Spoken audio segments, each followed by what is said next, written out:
CA foundation जून 24 attempt accounts के question paper का question 1C। चलो साथ में मिलके इसको सॉल्व करते हैं। अब देखो गाइज, ये वाला जो क्वेश्चन था ये बहुत ही सिमिलर था हमारे स्टडी मटेरियल के अकाउंटिंग प्रोसेस चैप्टर के अंदर दिए गए हैं दो इलस्ट्रेशंस के, illustration number 8 and illustration number 9।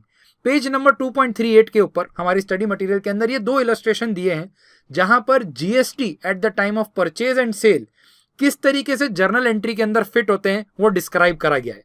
अगर आपने ये दो इलस्ट्रेशन करे हैं तो इस दो इलस्ट्रेशन के अंदर जितने ट्रांजैक्शंस हैं सिर्फ वैसे ही ट्रांजैक्शंस यहां पर क्वेश्चन 1C में भी हमसे पूछे गए थे। क्वेश्चन 1C 4 मार्क्स का एक क्वेश्चन था, 4 जर्नल एंट्री आपको लिखनी थी तो 1 मार्क ईच मान सकते हैं हम यहां पर। और यहां पर जो चारों ट्रांजैक्शन थे, मैं अगेन आपको रिमाइंड करना चाह रहा हूं, वेरी सिमिलर टू, अगर आपने इलस्ट्रेशन नंबर 8 और 9 हमारे स्टडी मटेरियल का कर लिया है तो वेरी सिमिलर टू दैट। तो अगेन ये वो क्वेश्चन है जो 4 मार्क्स हमारे को देने के लिए आया था क्वेश्चन पेपर के अंदर, क्योंकि स्टडी मटेरियल से बहुत मैच होता हुआ, बिल्कुल भी नो ब्रेनर क्वेश्चन है गाइज ये वाला। अगर ये इलस्ट्रेशन 8 और 9 करा है तो ये आ ही जाएगा। चालू करते हैं गाइज। देखो सबसे पहला क्वेश्चन में जो हमारे को ट्रांजैक्शन पूछा है वो क्या पूछा है कि भाई पास journal entries for the following transactions in the book of mister Kapil. देखो प्रेजेंटेशन यहां पर मैटर करेगा। जब आप अपना आंसर लिखना स्टार्ट करो आपको लिखना है journal entries in the book of mister Kapil. Journal entries का प्रॉपर फॉर्मेट आपको बनाना है। जर्नल एंट्रीज के अंदर यहां पर आपको नरेशन भी लिखना है एंड एट द एंड आप चाहो तो टोटल भी कर सकते हो जर्नल एंट्रीज का। ये सारा मैटर करता है guys. Purchased goods from Sonu for rupees 1,50,000 at trade discount of 10% and CGST and SGST दिया गया था परचेज के टाइम पर 6% ईच, बराबर। तो ये बहुत ही सिंपल सा क्वेश्चन है हमारे पास कि भाई परचेज करा है हमने 1,50,000 रुपीज का सामान और 10% ट्रेड डिस्काउंट है। तो पहला तो हमारे बात में दिमाग में हमारे को ये बात तो फिक्स होनी ही चाहिए कि ट्रेड डिस्काउंट कभी भी परचेज का पार्ट बनता ही नहीं है, तो ट्रेड डिस्काउंट का पार्ट हम माइनस कर देंगे परचेजेस में से। तो वैसा देखा जाए तो परचेज कितना हो गया 1,50,000 minus 10% which will be equal to 1,35,000। अब ये जो CGST और SGST लगेगा ना 6%, ये किसके ऊपर लगेगा 1,35,000 के ऊपर। अब ट्राई करते हैं इसकी जर्नल एंट्री क्या होनी चाहिए। देखो इसकी जर्नल एंट्री क्या होगी, इतना तो हमें पता ही है आज तक जितना अकाउंट्स करा है उसके अंदर से परचेज अकाउंट डेबिट हो जाएगा और सामने जो हमारा क्रेडिटर है मिस्टर सोनू वो क्रेडिट हो जाएगा। जीएसटी की वजह से क्या इंपैक्ट होता है वो मैं आपको बता देता हूं। तो इसका जो आंसर है ये आंसर कुछ इस तरीके से हमारी एंट्री आएगी यहाँ पर परचेज अकाउंट डेबिट जैसे कि हमने बताया, और परचेज में हम अमाउंट क्या लिखेंगे 1,50,000 जितने का परचेज करा था और ट्रेड डिस्काउंट हटा दीजिए तो ये कितना होगा 1,35,000 से हम डेबिट करेंगे इस चीज को। अच्छा, जब हम परचेज करते हैं तब हमें इनपुट मिलता है CGST का, इनपुट मिलता है SGST का, इसीलिए हम क्या लिखते हैं इसके साथ input CGST input SGST account. और कितना होगा जितना वैल्यू ऑफ परचेज है उसके ऊपर CGST का परसेंटेज लगेगा, SGST का परसेंटेज लगेगा। CGST SGST का परसेंटेज क्या है 6%, वैल्यू ऑफ परचेज क्या है 1,35,000। तो एंट्री क्या हो गई इनपुट CGST अकाउंट 1,35,000 इंटू 6% यानी कि 8,100 debit, input SGST account debit which is 1,35,000 into 6% which is 8,100 to Sonu जिसको हमें सारे रुपए देने, और वो कितने हो गए 135 प्लस 8,100 प्लस 8,100, ये कितना बन गया 1,51,200। क्लियर। और इसके साथ आप जो नरेशन है वो नरेशन इस तरीके से अपन लिख देंगे। इसके बाद आते हैं हम सेकंड वाले ट्रांजैक्शन के ऊपर। सेकंड वाला ट्रांजैक्शन क्या है कि इस बार हमने परचेज की तरह सेल करा है। तो बॉस जैसे परचेज के टाइम पर इनपुट CGST इनपुट SGST आता है, सेल के टाइम पर आता है हमारे पास output SGST output CGST। Sold goods to Mohit for rupees 50,000 and charged CGST and SGST at 5%. Out of the amount due, 40% is received by check immediately. तो भैया हमने कुछ बेचा, बेचने के साथ SGST CGST चार्ज भी करा और 40% जो हमने पैसा लेना था उसका हमारे को मिल भी गया बाय चेक। तो इसकी एंट्री हमारे पास क्या होगी, एकदम प्योर टर्म्स में बोलूं तो मुझे ये पता है बैंक अकाउंट डेबिट होना चाहिए क्योंकि 40% पैसा मिल गया। अच्छा, बैंक के साथ में मोहित को भी डेबिट करूंगा क्योंकि उसने 40% ही पैसा दिया, 60% अभी भी उससे लेना बाकी है।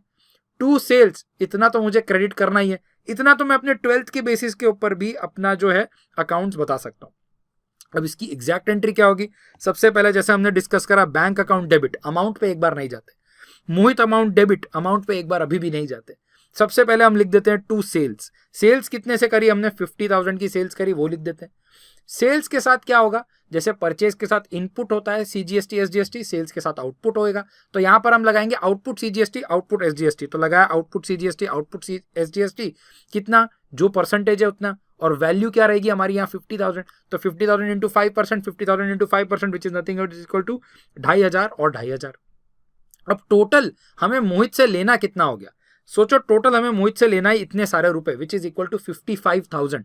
55,000 का 40% मोहित अभी दे रहा है चेक में, इसलिए हम बैंक में एंट्री क्या कर रहे हैं 22,000, और 60% मोहित बाद में देने वाला है, इसलिए हम उसको डेटर बना रहे हैं उतने अमाउंट से which is equals to 33,000। Clear, आया मजा। चलो देखते हैं नेक्स्ट वाला। Goods costing 25,000 withdrawn for personal use, such goods were purchased by paying CGST and SGST at 6% each. Owner ने सीजीएसटी एसजीएसटी पर भर के कुछ खरीदा था, धंधे के लिए खरीदा था, तो परचेज तब करा होगा, और इनपुट वाली एंट्रियां भी करी होगी परचेज के साथ रिलेटिवली, पर उसने अब क्या करा, धंधे में से उसको निकाल दिया, पर्सनल यूज के लिए लेके चले गया। जब ओनर पर्सनल यूज के लिए लेके चले जाता है तो उसमें बहुत इंपॉर्टेंट बात होती है कि भाई आपको जो इनपुट ऑफ सीजीएसटी एसजीएसटी तभी मिलता है जब आप बिजनेस पर्पस के लिए यूज कर रहे हो। अगर आप फाइनल कंज्यूमर हो तो सीजीएसटी एसजीएसटी भी आपका ही बर्डन हो जाता है। और इसी के लिए हम क्या करेंगे, सबसे पहले बेसिक हमारी अकाउंट्स की एंट्री क्या होती है इस बात की, drawings account debit to purchases, इतना तो हम जानते ही थे, तो इतनी एंट्री तो पहले करते हैं भैया, drawings account debit to purchase. अब हम जानते हैं कि परचेज के साथ इनपुट सीजीएसटी भी लग जाएगा, इनपुट एसजीएसटी भी लग जाएगा। देखो परचेज और सेल जहां कहीं भी है ना, उसके साथ इनपुट सीजीएसटी इनपुट एसजीएसटी या आउटपुट एसजीएसटी आउटपुट सीजीएसटी उसी के साथ लगेगा, ये उनकी पूंछ ही है समझ लो, बराबर। तो 25,000 का सामान था और इस पे 6% अगर हम निकालेंगे तो 1,500 आएगा सीजीएसटी, 1,500 आएगा एसजीएसटी। तो टोटल ड्रॉइंग्स से कितना डेबिट करना है हमारे को, 28,000 से हमारे को डेबिट करना है ड्रॉइंग्स से। Next, fourth and final transaction, machinery purchased from messrs bright industries for 2 lakh रुपए plus CGST and SGST at 9% each, और इन्हीं को हमने परचेज के साथ पे भी कर दिया 1 लाख रुपए immediately by cheque and balance to be paid after 2 months। तो बॉस देखो हमने मशीन परचेज करी है, तो मशीन परचेज करने के टाइम पर एंट्री क्या होती है, इतना तो हम जानते हैं, मशीनरी अकाउंट डेबिट होने वाला है हमारे पास, सामने टू मेसर्स ब्राइट करना पड़ेगा, क्यों, क्योंकि इनको हमने 1 लाख रुपए दिया और बाकी के रुपए देने बाकी हैं, और जहां परचेज उसी के साथ उसकी पूंछ बन के कौन आ जाएंगे, input CGST and input SGST. तो इसकी जर्नल एंट्री देख लेते हैं, तो यहां पर हमारे पास आ जाएगा मशीनरी अकाउंट डेबिट 2 लाख रुपए, इसी के साथ हम क्या करेंगे, इनपुट सीजीएसटी इनपुट एसजीएसटी, बराबर। मशीनरी अकाउंट डेबिट, क्योंकि मशीन हमारे लिए एक एसेट है, तो मशीनरी अकाउंट डेबिट 2 लाख रुपए, इनपुट सीजीएसटी क्या हो जाएगा 2 लाख इंटू 9%, इनपुट एसजीएसटी क्या हो जाएगा 2 lakh into 9%, which is the relative percentage यहाँ पर जो हमारे को दिया हुआ है। इसी के सामने हम सबसे पहले लिख देंगे बाय बैंक टू बैंक, कितना हमने 1 लाख रुपए दे दिया है, तो भाई 1 लाख रुपए आ जाएगा, और लास्ट में हमारे पास आएगा टू ब्राइट इंडस्ट्रीज, जो बैलेंसिंग फिगर होगा हमारे पास कि इसको अभी भी इतना देना बाकी है। सो विद दिस गाइज, ये बहुत ही एक आसान सा क्वेश्चन, बहुत ही आसान सा क्वेश्चन, और very very similar to module के illustration number 8 and 9। There is no reason guys कि अगर मॉड्यूल के इलस्ट्रेशन 8 और 9 किसी ने लॉजिकली समझ लिया उसके बाद ये 4 ट्रांजैक्शन उससे सॉल्व ना हो।